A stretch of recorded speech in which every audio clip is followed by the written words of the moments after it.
Introduction to Surah Al-Mai'dah in Ma'arif al-Quran. The Ma'arif al-Quran introduces Surah Al-Mai'dah as a chapter of profound legal and theological significance, revealed primarily during the final years of the Prophet's life in Medina.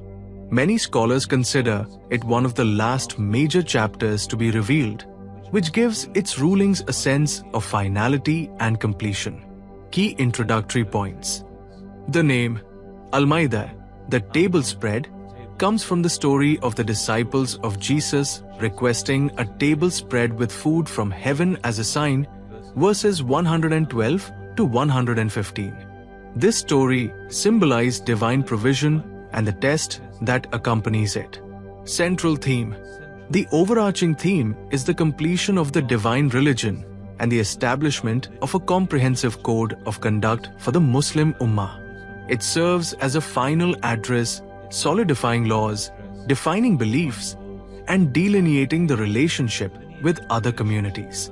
Context.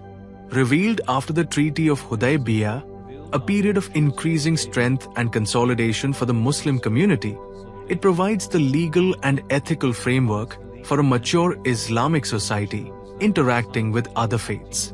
Detailed thematic commentary outline. Following the Ma'arif al-Quran's approach, the surah's message can be divided into the following major segments. Part 1. The completion of the divine favor, verses 1 to 11. The surah opens with a powerful declaration that sets the tone for its entire message. Verse 3. This day I have perfected for you your religion and completed my favor upon you, and have approved for you Islam as your religion. The Ma'arif al-Quran explains that this verse, revealed during the farewell pilgrimage, marks the culmination of the prophetic mission. The entire system of belief and law was now complete.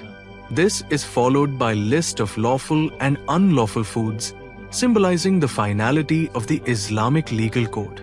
Part 2.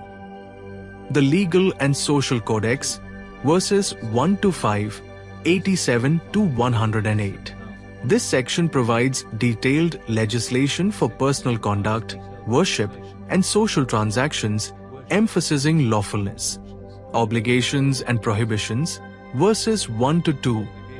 It begins with commands to fulfill all contracts and obligations, uqud, a broad term covering covenants with Allah and with people. The commentary emphasizes the sanctity of pledges in Islam. Lawful food, taibat, and hunting, verses 1, 3 to 5, 87 to 96. Detailed rules are given regarding what is permissible to eat. A key principle is that all good things are made lawful. The Ma'arif al-Quran explains the wisdom behind these prohibitions relating to health, spirituality, and social hygiene. Specific rules for hunting during the state of pilgrimage, ihram, are also outlined. Purity for prayer, verses 6. The verse of ablution, wudu, and dry ablution, tayammum, is explained as a spiritual and physical purification necessary for standing before Allah in prayer. Laws of testimony and oaths, verses 89, 106 to 108. Regulations for expiating broken oaths and the solemn process of giving testimony, especially when near death, are detailed to ensure justice. Part 3. Relations with the people of the book, verses 5, 13 to 18, 41 to 51, 57 to 66, 77 to 82. A major theme of Surah Al-Mai'dah is defining the relationship between Muslims and the Jews and Christians. Permissibility of marriage with chaste women of the people of the book, verse 5. This is presented as a legal concession that fosters social ties based on shared monotheistic roots. Critique of their beliefs and practices, verses 13 to 18, 41 to 51, 72 to 77. The Ma'arif al-Quran explains that this is not a blanket condemnation but a critical engagement with specific theological errors. Jews, criticized for breaking covenants, distorting scripture, and usury. Christians, critiqued for the doctrines of the Trinity, explicitly denounced in verse 73, and the divinity of Jesus, which are presented as a departure from the pure monotheism of Christ himself. A call to common ground, verse 48. A profound verse states that Allah could have made humanity one nation, but He willed diversity to test them. Therefore, Muslims are commanded to compete in good works, with the ultimate return to Allah for judgment. Prohibition of taking allies from among them, verses 51-57.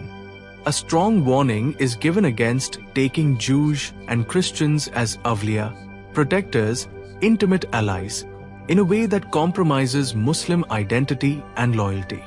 The commentary clarifies this refers to political and military alliances against the Muslim community's interests, not normal kind social interaction. Acknowledgement of the pious among them, verses 80-286. The surah notes that the closest in affection to Muslims are those Christians who are humble and not arrogant. This shows the nuanced approach of the Quran. Part 4. The story of Cain and Abel, verses 27-32. The Ma'riful Quran explains the profound lessons from this first murder in human history, the root of injustice. The story highlights that injustice and murder stem from jealousy and the base desires of the soul. The sanctity of life, verse 32. This verse establishes a universal principle. Whoever kills a soul, it is as if he had slain all mankind. And whoever saves one, it is as if he had saved all mankind. This is presented as a fundamental law for all of humanity. Part 5. The incident of Mai'dah, the table spread, verses 112-115. The Ma'riful Quran explains the story of Jesus' disciples requesting a table spread from heaven as a sign, the test of blessings. Jesus informs them that this sign will be granted, but it will also be a test from Allah. If they disbelieve after this clear miracle, they will incur a punishment like no other. The lesson is that divine proofs are sufficient, and demanding more can lead to greater accountability. Part 6. The final testimony, verses 116-120. In a powerful concluding passage, the surah presents a scene from the Day of Judgment. Allah's question to Jesus. Allah will ask Jesus, "Did you say to the people, 'Take me and my mother as gods besides Allah'?" Jesus will respond with absolute clarity, affirming his servitude to Allah and denying ever commanding such a thing. This serves as the ultimate theological closure on the nature of Jesus. Conclusion in Ma'riful Quran. The Ma'riful Quran summarized Surah Al-Mai'dah as the charter of finality and social boundaries. Its primary objectives are declaration of a perfected religion.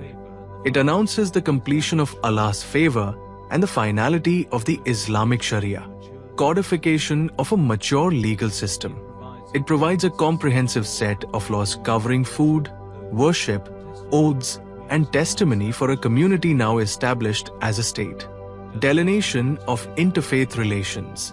It clearly defines the theological boundaries with Judaism and Christianity, critiquing their deviations while acknowledging their pious individuals and permitting social interaction like marriage. Emphasis on justice and sanctity of life.